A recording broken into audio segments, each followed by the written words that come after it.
All right. All right. What a great way to spend a Sunday afternoon. Good music, good food, and Americans who love liberty. Good afternoon, ladies and gentlemen. It's great to be here today. And I am honored to be able to speak to you today about the Tea Party movement. Because like previous generations of Americans before us, it is our time. It's our time to stand on the front lines to defend liberty. Make no mistake about it. We are in a battle. It's a battle of ideas and a battle of principles for us, for the direction of our country. As Americans, we need to preserve our constitutional right of liberty, where anyone can succeed, not based on heritage, race, religion, or name, but on hard work and perseverance.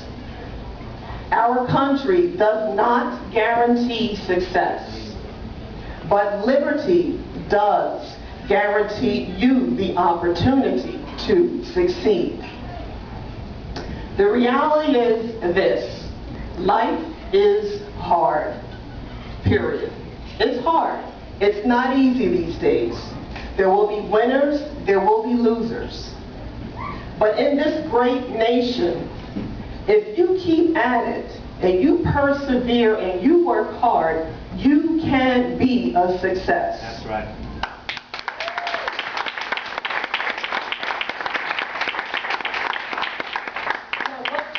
Me about President Obama is that he wants to transform our country into T-ball nation.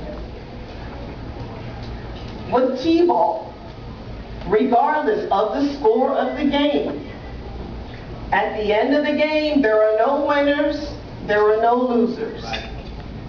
Everybody wins. Well, with T-ball nation, as I said, there are no winners and no losers. And it's where all our needs would come from government if we continue on the path that we're on.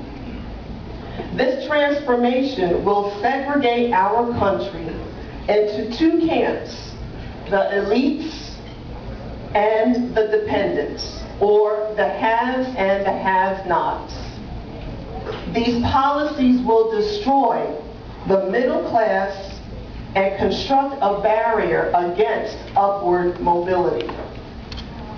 Ironically, the first black president wants to put all of us on the government plantation.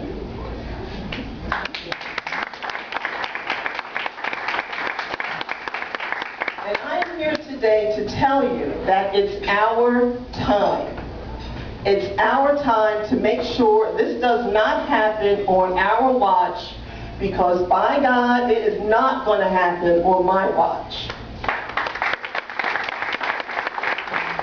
And I'm speaking to you today as a result of my stubborn persistence, hard work, and perseverance. Many of you may have seen me on Fox News, or perhaps one of my Tea Party speeches on YouTube. My success is not a result of my family's wealth or heritage, but of good old-fashioned hard work. The result of many trials and tribulations, many successes, many failures. Growing up, my first love was track and field. Loved to run. I was a running fool. God gave me the speed and the coordination of an athlete. My husband often jokes that I'm part Serena Williams and part Venus Williams. I was a track star in high school, participated in 4 events at each meet. 4 events: long jump, high jump, anchor leg in the 440 relay, and the 100-yard dash. Back then they called it 100-yard dash.